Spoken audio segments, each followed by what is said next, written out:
السلام علیکم ورحمۃ اللہ وبرکاتہ۔ وعلیکم السلام۔ اس ویڈیو میں آپ نے اردو کے لفظ کو غلط بولا ہے، آپ نے مجازی کے بجائے مزاجی بولا ہے، بالکل یہ صحیح کر لیجیے گا۔ السلام بالکل، بہت شکریہ دوستو، بھائیوں اور بہنوں۔ ہماری پچھلی ویڈیو میں دراصل ہوا کیا کہ جس میں ہم نے شوہر کے اوپر بات کی جا رہی ہے، شوہر کے حقوق کی بات کی جا رہی ہے، اور وہ غلط فہمی جو کہ ہمارے سماج میں عام ہے،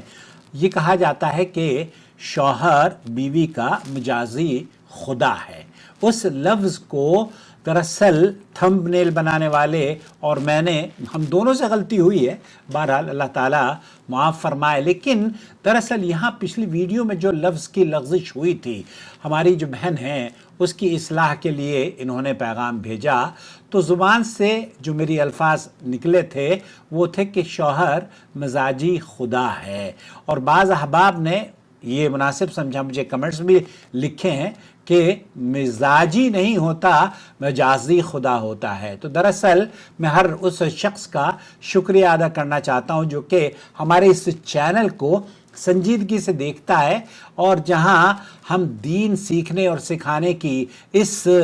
سوشل میڈیا کی ترقی یافتہ دور میں ایک دوسرے سے کچھ سیکھتے اور سکھاتے ہیں۔ دراصل میں آپ لوگوں کو جو پیغام اس ویڈیو میں اور اس ویڈیو میں دینا چاہتا تھا اور چاہتا ہوں وہ یہ کہ نہ مزاجی خدا ہوتا ہے اور نہ ہی مجازی خدا ہوتا ہے۔ یہ دونوں الفاظ اگر شوہر کے لیے استعمال کیے جائیں تو یہ غیر اسلامی اور غیر اخلاقی الفاظ ہیں، ان کی کوئی اصل نہیں ہے۔ اصولی اور شرعی طور پر اللہ تعالیٰ کی وحدانیت اور الوہیت میں کسی کو تشبیہ دینا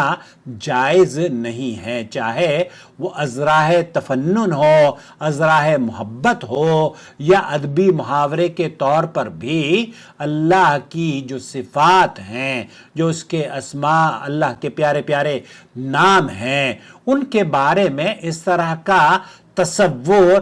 دینا یہ غیر مناسب ہے۔ بعض لوگ عوامی طور پر جب بول چال اختیار کرتے ہیں تو وہ شوہر کے بارے میں یہ کہتے ہیں کہ شوہر بیوی کے لیے مجازی خدا کی مانند ہوتا ہے، مگر یہ جملہ نہ قرآن میں ہے اور نہ حدیث میں ہے۔ اسلام نے شوہر کو عزت، ذمہ داری اور قیادت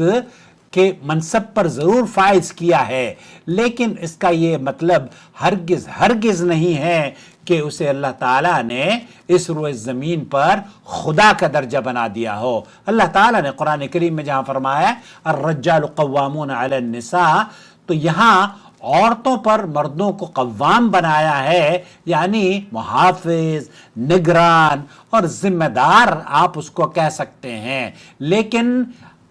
کیا وہ الہ یا خدا یا اس کا رب بن گیا ہے؟ جی نہیں، ایسا ہرگز نہیں ہے۔ اب جہاں تک لفظ مزاجی کا تعلق ہے، مزاج کے معنی میں یہ ہوتے ہیں کہ ایک آدمی مزاجی ہے تو جیسے یوں کہا جائے کہ یہ شخص مزاجی ہے، کبھی پل میں تولا پل میں ماشا ہو جاتا ہے، یعنی کبھی نرم ہو جاتا ہے، کبھی گرم ہو جاتا ہے، کبھی سخت ہوتا ہے، اور کبھی بہت پیارا سا طبیعت میں نرمی آ جاتی ہے۔ مگر جب کہا جائے مزاجی خدا تو یہ جملہ لغوی اعتبار سے بھی اور معنوی اعتبار سے بھی بے معنی اور بیس لیس ہو جاتا ہے۔ خلاصہ یہ ہوا کہ نہ مزاجی خدا درست ہے اور نہ ہی مجازی خدا، یہ اصولی طور پر دونوں تعبیر غلط ہیں۔ اللہ کے حکم پر اپنی بیوی کی کفالت شوہر کرتا ہے، اور شوہر کے بارے میں یا ہر اس شخص کے بارے میں جو آپ کی ذمہ داری اٹھائے ہوئے ہے، کہ جس کی ذمہ داری ہے کہ وہ آپ کی دیکھ بھال کر سکے، تو اللہ کے رسول صلی اللہ علیہ وسلم کی وہ حدیث ہے کلکم راعن وکلکم مسئول عن رعیتی، تم میں سے ہر ایک شخص ذمہ دار ہے اور ہر ایک سے اس کی رعیت یا اس کی ذمہ داری کے بارے میں سوال کیا جائے گا، پوچھ گچھ کی جائے گی۔ صحیح بخاری کی حدیث ہے۔ تو اس کا معنی اور مفہوم یہ ہوا کہ شوہر ذمہ دار ضرور ہے لیکن خدا نہیں، چاہے وہ مزاجی خدا آپ بنا لیں اس کو یا مجازی خدا سمجھ لیں۔ میں اپنے تمام ناظرین اور احباب کا دلی شکر گزار ہوں کہ انہوں نے محبت اور خیر خواہی سے اس طرف توجہ دلائی، لیکن جو بات آپ تک پہنچانی مقصود تھی وہ یہ کہ یہ لفظ کوئی بھی ہو، ہم اللہ کی وحدانیت میں کسی کو شریک کریں، شعوری طور پر بھی اور غیر شعوری طور پر بھی، یہ اسلامی طور پر قابل قبول نہیں ہے۔ علم کی روشنی پھیلانے والا وہ پلیٹ فارم جسے آپ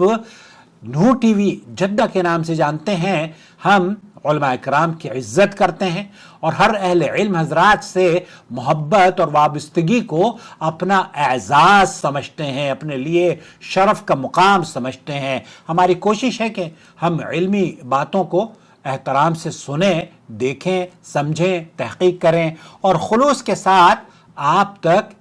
پہنچاتے رہیں۔ دعا ہے کہ اللہ رب العالمین ہمیں درست فہم، سچائی اور عدل کے ساتھ بولنے کی توفیق سے نوازے، آمین یا رب العالمین۔ والسلام علیکم ورحمۃ اللہ وبرکاتہ۔ ایک بار پھر تہ دل سے آپ کا بہت شکریہ ادا کرتا ہوں۔ اللہ رب العالمین اس محبت کو قائم اور دائم رکھے اور آپ کا چینل سے جڑنا اللہ کی رضا کے حصول کا سبب بنا دے، آمین یا رب العالمین۔ الواجب على علماء الحق أن يتقوا الله وأن يعلموا الناس وأن يرشدوا الناس من طريق الإذاعة، من طريق الكتابة والصحافة، من طريق التلفاز، يعلموا الناس دينهم.